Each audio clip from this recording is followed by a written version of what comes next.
Question number 2 है, इसमें जो है रेखिक युग्म समीकरण बना के विलोपन विधि से हल करना है। आइए देखते हैं किस तरीके से क्वेश्चन को सॉल्व करते हैं। ठीक है, तो यहाँ पे दिखा है यदि किसी भिन्न के अंश में एक जोड़ दिया जाए देते हैं, हर में एक घटा दिए तो भिन्न एक में बदल जाता है। तो माना पड़ेगा इसमें, माना जो आपका भिन्न है, माना भिन्न आपका x/y है, इसको हल करके विलोपन विधि में हल करना है। ठीक है, तो पहले रेखिक समीकरण युग्म बना लेते हैं। यदि अंश किसे कहते हैं, ऊपर वाले को अंश कहते हैं और नीचे वाले के इसको हर कहते हैं। ठीक है, यदि किसी भिन्न के अंश में एक जोड़ देते हैं, यानी x/y है, अंश में एक जोड़ देते हैं और हर में एक घटा देते हैं, तो ये भिन्न कितना बन जाता है, एक। तो इसका हमें क्या करना, बना लेते हैं। तो यहाँ पे x + y, इसका मल्टीप्लाई यहाँ कर देंगे y - 1, तो y इधर लाएंगे x - y हो जाएगा और 1 इधर जाएगा तो प्लस का है तो माइनस का हो जाएगा, -1 x - y = -2, ये समीकरण क्या हो जाएगा, 1। इसी तरीके से अब दूसरा कंडीशन क्या है, यदि हर में एक जोड़ देते हैं तो यह भिन्न क्या कहते हैं, 1/2 हो जाती है। केवल हर में एक जोड़ने की बात कर रहा है। तो यहाँ पे देखिए x ऊपर सही है, नीचे आपका क्या है, हर में एक जोड़ दिया जाता है तो ये भिन्न 1/2 हो जाती है। तो वह भिन्न हमें ज्ञात करना है। तो इसका मल्टीप्लाई इधर कर देंगे 2x और इसका y के इधर कर देंगे y + 1, y इस साइड आएगा तो 2x - y = 1, तो ये समीकरण आपका क्या हो जाएगा, सेकंड। अब समीकरण 1 और 2 से विलोपन विधि करेंगे ना, समीकरण 1 व 2 से। ठीक है, समीकरण 1 व 2 से हम विलोपन विधि करेंगे। तो यहाँ पर क्या है, पहला क्या, x - y = क्या है, -2, और यहाँ पे क्या है 2x - y = क्या है, 1। तो इसमें देखिए एक मान तो आपका बराबर ही है y, इसमें बराबर करने की ज़रूरत ही नहीं है।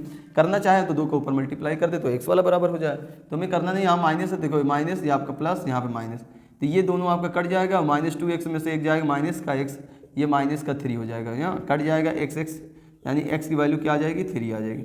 x का मान जब 3 आ जाएगा तो y का मान आसानी से ज्ञात किया जा सकता है किसी एक में रखकर।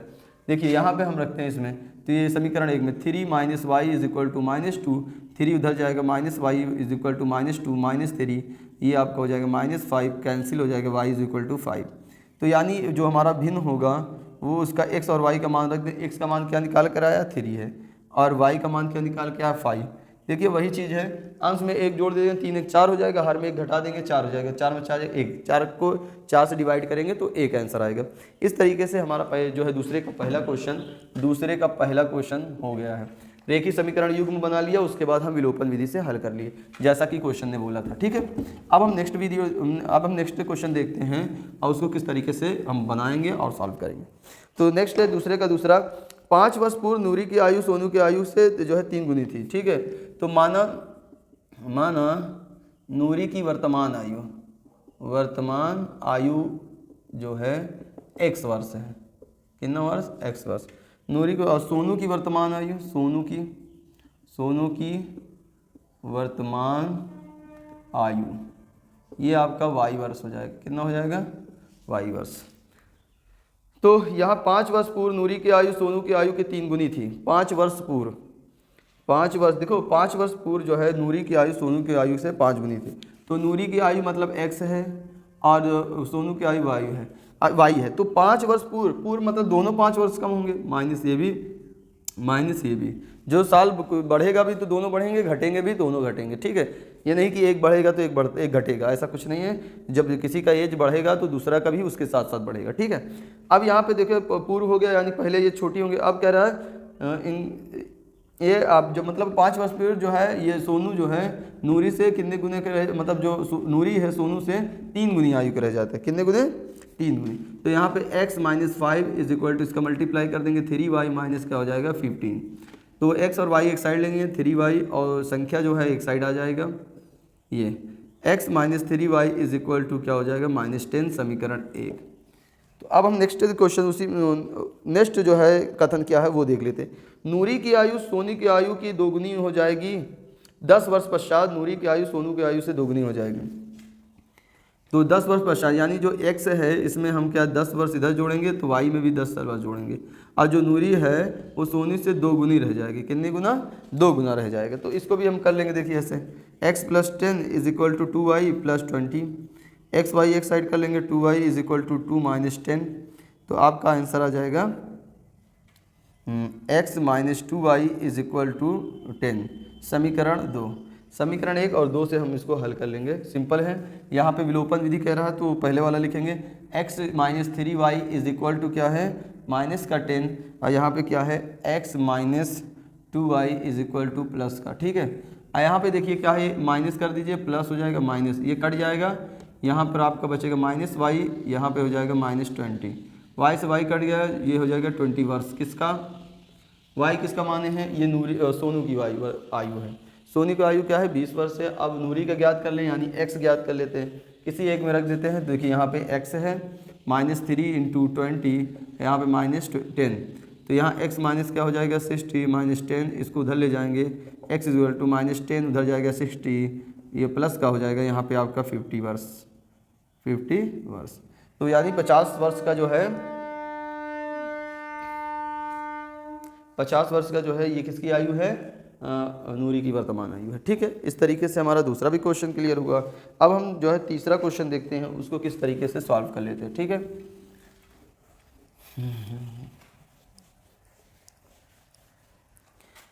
दूसरे का हमें तीसरा क्वेश्चन देखना है, ठीक है। यहाँ पे लिखा है 2 अंकों की संख्या के अंकों का योग, मतलब 2 अंकों की संख्या मान लेते हैं, 2 अंकों की संख्या है 10x प्लस वाई, ठीक है। 2 अंकों की संख्या है 10x प्लस वाई, इनके अंकों का मतलब x और y का, दो x y अंकों का योग कितना है, x प्लस वाई बराबर 9, इनके अंकों का योग कितना है 9 है। तो इस संख्या का 9 गुना संख्या के अंकों से पलटने बनी संख्या के 2 गुने के बराबर है। इस संख्या का 9 गुना यानी 9 गुना 9 से गुणा कर दो 10x प्लस वाई, और इस संख्या से पलटने पर बनी संख्या के 2 गुने के बराबर है। तो मान लीजिए 2 गुने के बराबर पलटेगी कैसे, y इसके दर पे आ जाएगा, x इसके दर पे, x y आपस में बदल लेंगे, स्थान परिवर्तित कर लेंगे, ठीक है। तो पलट गए ये लोग। अब इसका अंदर गुणा करेंगे 90x हो जाएगा, यहाँ पे हो जाएगा 9y, उसमें गुणा करेंगे 20y हो जाएगा, यहाँ पे 2x हो जाएगा, x के तार लेके आएंगे, यहाँ पे 90x माइनस 2x, और यहाँ पे प्लस का y इधर आएगा माइनस का 20y इज इक्वल टू 0, घटेगा तो बचेगा 88x 88, और यहाँ माइनस का आपका बचेगा 11y is equal to 0। 11 common ले लो तो इसमें हो जाएगा 8x minus y is equal to 0, ये 0 मल्टीप्लाई कर देंगे खत्म हो जाएगा, minus y is equal to 0, समीकरण 1। तो समीकरण 1 बन गया। अब हम देखेंगे जो है इसका दूसरा कथन क्या है वो देख लेते हैं, और संख्या ज्ञात। हाँ, तो पहला तो हमारा यही है ना, ये फर्स्ट इक्वेशन ये बन गया, सेकंड ये बन गया। पहला और दूसरे से सॉल्व कर लेते हैं, क्वेश्चन हमारा सॉल्व हो जाएगा। x plus y is equal to 9, और यहाँ पे क्या हो जाएगा 8x minus y is equal to क्या है 0। तो यहाँ पे देखिए y जो है आपका प्लस का y माइनस का y है यहाँ पे, तो इनको जोड़ते हैं और ये आपका कैंसिल हो जाए, सेम कैंसिल हो जाएगा। 8x और यहाँ मिला देंगे 9x, और इसमें जोड़ देंगे 0 में 9 हो जाएगा, 9 से 9 काटेंगे 1 टाइम में कैंसिल हो जाएगा, तो x is equal to 1, x is equal to 1। ये x का मान क्या आ गया 1 आ गया, ठीक है। अब y का मान आ जाए तो वो संख्या हमारी आ जाएगी, देख लो। हाँ, तो हमारी संख्या तो समीकरण 1 में ही रख देते हैं, यहाँ पे x plus y is equal to 9 है, x का मान क्या रख दो यहाँ 1, y is equal to 9, y is equal to 9 minus 1, y is equal to 8। तो ये आपका जो है क्वेश्चन तैयार हुआ। अब हमें क्या कहते हैं, जो संख्या है इसी संख्या में हम मान रखेंगे, देखो ध्यान से, ये आपका 10 है, x के दर पे कितना आया 1, और y के दर पे क्या आया 8, तो इसको जोड़ेंगे आपका हो जाएगा 18। अब वही देखिए, ये वही चीज़ आपसे ये कह रहा है कि जो ये संख्या है 18, इस संख्या का 9 गुना, इसको पलट दो, यानी 1 पहले कर लो, 8 पहले कर लो, 1 बाद में, और इससे बनी संख्या के 2 गुने के बराबर है। किससे है 2 गुने के। अब मल्टीप्लाई करेंगे, दोनों साइड आपका बराबर हो जाएगा, ठीक है। इस तरीके से हमारा जो है ये क्वेश्चन एकदम सिंपल ही तरीके से आ गया, कोई इसमें खास बात नहीं है, ठीक है। आगे चलते हैं, क्वेश्चन नंबर जो है नेक्स्ट दूसरे का चौथा हम करेंगे, इसी तरीके से क्वेश्चन को सॉल्व कर लेंगे, ठीक है।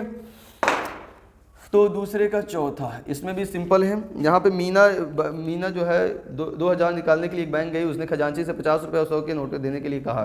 तो माना 50 रुपये के नोटों की संख्या मान लो आप क्या है x है, और 100 रुपये के नोटों की संख्या, 100 रुपये के नोटों की संख्या कितना है, वाई रुपये, वाई। तो मीना ने 2000 निकालने के लिए बैंक में गई, खजांची ने 50 रुपये और 100 के नोट देने के लिए कहा। मीना ने कुल 25 नोट प्राप्त किए। यानी नोटों की संख्या कुल कितना है, x + y जब जोड़ेंगे इसका टोटल आएगा क्या, 25 नोट है। ये आपका इक्वेशन फर्स्ट हो गया, एकदम सिंपल है। उसके बाद कह रहा है कि ज्ञात कीजिए कि उसने 50 और 100 के नोटे कितने प्राप्त किए, 50 और 100 के नोटे कितने प्राप्त किए। ठीक है, तो यहाँ पर हम क्या कर लेते हैं, सिंपल सी बात। देखो यहाँ पे क्या है, 50 का नोट दिया x नोट, ठीक है, और 100 का नोट कितना दिया y, और टोटल पैसा कितना हो रहा है उसका 2000 रुपये दिया गया। ठीक है, यानी नोटों की संख्या में नोट का गुणा कर देंगे तो अमाउंट आ जाएगा। ठीक है, अब यहाँ पे क्या है, 50 कॉमन लेंगे तो x + 2y = 2000, 0 से 0 कैंसिल, 5 से काट देंगे 4 टाइम में कैंसिल, यानी x + 2y = क्या हो जाएगा, 40। ये इक्वेशन सेकेंड। अब विलोपन विधि लगाकर इसमें हम क्वेश्चन को सॉल्व कर लेंगे आसानी से। देखो ये x + y यहाँ लिखेंगे, x + y = क्या है, 25, माइनस कर दो, ये आपका कैंसिल हो जाएगा, 2y में एक y जाएगा y, और यहाँ पे घटाएंगे तो आपका हो जाएगा 50। तो यानी जो है, जो आपका y यानी 100 रुपये का नोट कितना दिया होगा, 15 नोट दिया होगा तो 1500 बन गया होगा। अब हमारा इसमें क्या करना है, यानी 50 रुपये की नोट की संख्या, तो यहाँ से देख लेते हैं 15 और यहाँ पे 25, तो माइनस बात है, 25 में से 15 निकल जाएगा तो आपका क्या बचेगा, 10 नोट। यानी 10 नोट आपका 50 रुपये का, 50 का 10 नोट होगा तो इसका मतलब है 500 रुपये। तो 500 वो हो गया और 1500 वो, तो 2000 टोटल निकल गए। तो इस तरीके से ये क्वेश्चन भी आपका बन गया। ठीक है, आसानी से आसान विधि से ऐसे ही क्वेश्चन को सॉल्व कर लो, कोई दिक्कत नहीं होने वाली है। ठीक है, अब हम नेक्स्ट जो है क्वेश्चन देखते हैं, लास्ट क्वेश्चन इस प्रश्नावली का, इसको आज समाप्त कर लेते हैं। ठीक है, क्वेश्चन नंबर 2 का जो है आपका 5वां, तो ये वाला अब इस प्रश्नावली का लास्ट क्वेश्चन है, इसको हम देख लेते हैं। किसी किराए की पुस्तक के देने के लिए एक पुस्तकालय का प्रथम दिन 3 दिन के लिए नियत किराया, नियत मतलब फिक्स, और उसके बाद प्रत्येक अतिरिक्त दिन के लिए अलग किराया है। तो सरिता ने 7 दिनों के लिए पुस्तक रखने के लिए कहा, जो कि 27 रुपये अदा किए हैं। तो 7 दिन के लिए देखो, 7 दिन के लिए कितना रुपये दिया, 27 रुपये दिया। तो एक बात बताओ, पहले x कितना, मान लो प्रथम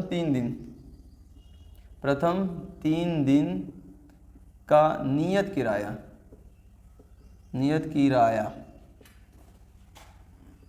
x रुपये है, अतिरिक्त मान लो y है, अतिरिक्त क्या है, y, अतिरिक्त किराया y है। तो इधर देखो क्या करना है कि आपको प्रथम 7 दिन में प्रथम 3 दिन x ले लेते, ये 3 दिन का ये खुद ही हो गया। अब बचा कितना, 7 में 3 चला गया तो आपका बचा 4y, तो यहाँ पे 4 लिख लेंगे, और कितने रुपए देना पड़ा उसको, 27 रुपये। तो 27 रुपये देना पड़ा, इक्वेशन फर्स्ट आ गया। अब उसके बाद दूसरे जो है, सुशी ने 5 दिनों के लिए 21 रुपये अदा किया, मतलब पहला x 5 हो गया, ये आपका हो जाएगा 2, कितना बचा, मतलब 3 ये निकल गया, 2 ही बचा ना 5 में, तो अतिरिक्त दिन क्या हो, 2y हो जाएगा। अब इसको कितने रुपए दे रहा है, 21 रुपये। ये आपका क्या हो गया, समीकरण 2। इसी तरीके से देखिए क्या है, 7 दिन में पहले 3 दिन ये हो गया, 4 ये बचा तो 27 रुपये, फिर 5 दिनों में 3 दिन तो अकेला x ले लिया, और 2y जो बचा तो अतिरिक्त दिन हो गया। अब इसको हम माइनस करके जो है घटा लेंगे, ये x खत्म हो जाएगा, यहाँ पे बचेगा 2y = यहाँ पे क्या है 6, 2 1 2, 2 3 6, y रुपये 3 रुपये, कितने रुपये, 3 रुपये, 3 रुपये आपका जो है इसका हुआ। अतिरिक्त किराया 3 रुपये है, और फिक्स किराया क्या है वही देख लेते हैं। तो यहाँ पे x + 4 × 3 27, तो x बराबर क्या हो जाएगा 12, x